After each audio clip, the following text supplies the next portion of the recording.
ابتداء من 3 ابريل غتبدا عمليه ديال الديكلاراسيون ديال الرينتا هنا في اسبانيا، والمعروفه بضريبه الدخل الفردي. هنا وكاله الضرائب غادي تحاسب مع المواطنين اللي خدامين هنا في اسبانيا وعايشين هنا في اسبانيا على الدخل ديالهم ديال 2023. شحال دخلتي في 2023 وشحال خلصتي ديال الضرائب في 2023. واحد النقطه مهمه جدا، الناس اللي عايشين هنا في اسبانيا ما عندهمش الوراق، كنهضر مع المهاجرين اللي ما عندهمش الوراق وخدامين معفيين بتاتا من الديكلاراسيون ديال الرينتا. كذلك الناس اللي عندهم الوراق وخدموا فقط 6 شهور وهاجروا ومشاو لدوله اخرى فكذلك هم معفيين من الديكلاراسيون ديال الرينتا. قبل ما نبداو في الموضوع مشاهدينا الكرام، اللايكات ديالكم مهمين بزاف، تابوناو معنا في القناه. انا عزيز الادريسي وهذه قناتي استشارات عزيز.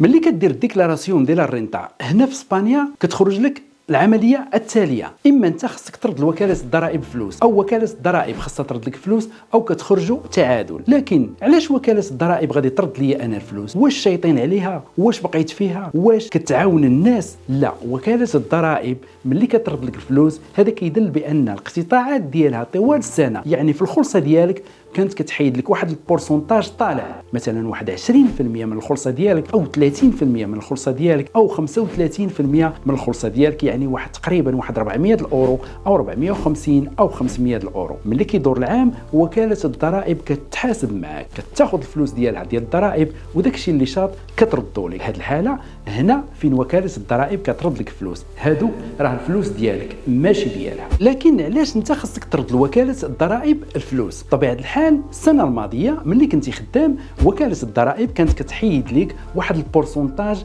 من الخلصه ديالك، هذاك البورسونتاج تيكون ضعيف جدا، مثلا كتحيد لك 1% او 2% او 3%. ملي كيدور العام وكاله الضرائب كتحاسب معاك، كتقول لك اجي انت دخلتي هذا القدر ديال الفلوس وخلصتي ديال الضرائب هذا القدر ديال الفلوس، هذوك الضرائب اللي خلصتي راه ما واصلينش للعدد يعني اللي كنطبقوا عليكم باش تخلص، دونك خاصك تزيدنا واحد القدر ديال الفلوس. هذه في حاله الا كنتي انت مجبر باش دير الديكلاراسيون ديال الرينتا. وكاله الضرائب ما كتعقل على حتى شي واحد هنا في اسبانيا، كلشي بالنسبه ليها كلهم سواسيه. وكاله الضرائب ما كتعقل على حتى شي واحد هنا في اسبانيا، راه الا جاتك تخلص يعني درتي الديكلاراسيون ديال الرينتا وخرجات لك باش تخلص، غير قسمها على جوج، لما قدرتيش تخلصها كامله قسمها على جوج وخلصهم. راه الا ما خلصتيهمش غادي يديروا لك امبارغو، داكشي كامل اللي عندك غادي يديروا عليه امبارغو، وحتى الخلصه ديالك ما غاديش تبقى تدوز لك كامله. لهذا خصنا نعرفوا بان هاد الوكاله هذه راه ما معهاش اللعب، راه لا قالت شي حاجه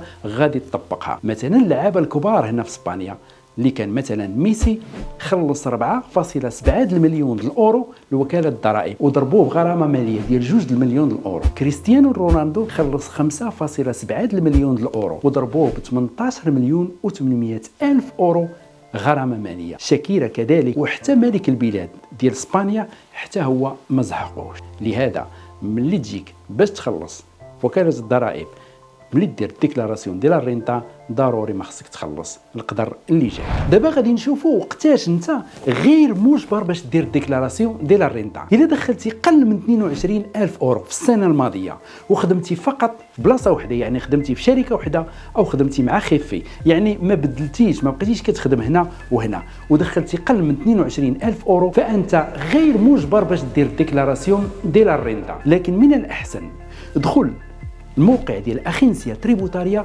وجبد البورادور ديالك وشوف الا كانت اخينسيا تريبوتاريا غادي ترد لك الفلوس، دير الديكلاراسيون ديال الرينتا. علاش غادي ترد لك الفلوس؟ لانها طوال السنه كانت كتحيد لك واحد القدر ديال الفلوس من النومينا ديالك، داكشي علاش غادي ترد لك الفلوس. وفي هذه الحاله دير الديكلاراسيون ديال الرينتا باش تاخذ الفلوس ديالك، واخا انت غير مجبر باش ديرها. اما الا شفتي بانك انت غادي ترد الاخينسيا تريبوتاريا الفلوس، فما ديرش الديكلاراسيون ديال الرينتا مادام انك غير مجبر باش ديرها، لانك ما وصلتيش 22 الف اورو سنة 2023. وقتاش انت مرغم باش دير ديكلاراسيون ديال الرينتا؟ الا دخلتي اكثر من 22 الف اورو في السنه الماضيه فانت مجبر عليك باش دير ديكلاراسيون ديال الرينتا. الا ما درتيهاش غادي يديروها لك هما وغادي ينزلوا عليك بغرامه ماليه.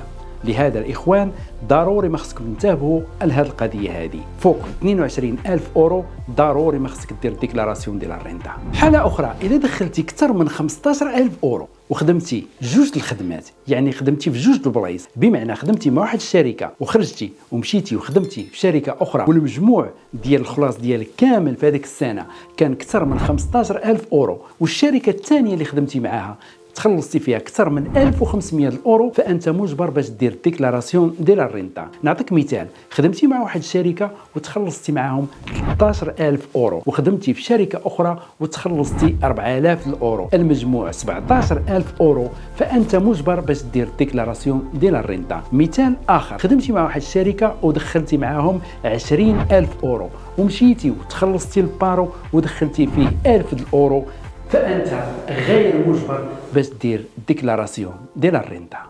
بالنسبة للناس اللي باغيين يديروا ديكلاراسيون ديال الرنتا بور انترنيت، فغادي تبدا العملية من 3 أبريل حتى ل 1 خوليو. بالنسبة للناس اللي باغيين يديروا ديكلاراسيون ديال الرنتا بالتليفون، فغادي تبدا من 7 ماي حتى ل 1 خوليو. الناس اللي باغيين يديروها بريزنسيال غادي تبدا من 3 خونيو حتى ل 1 خوليو. مشاهدينا الكرام، كنتمنى الفيديو يكون نال الإعجاب ديالكم. شكرا لكم على حسن المتابعة، أحبكم، دمتم آمنين.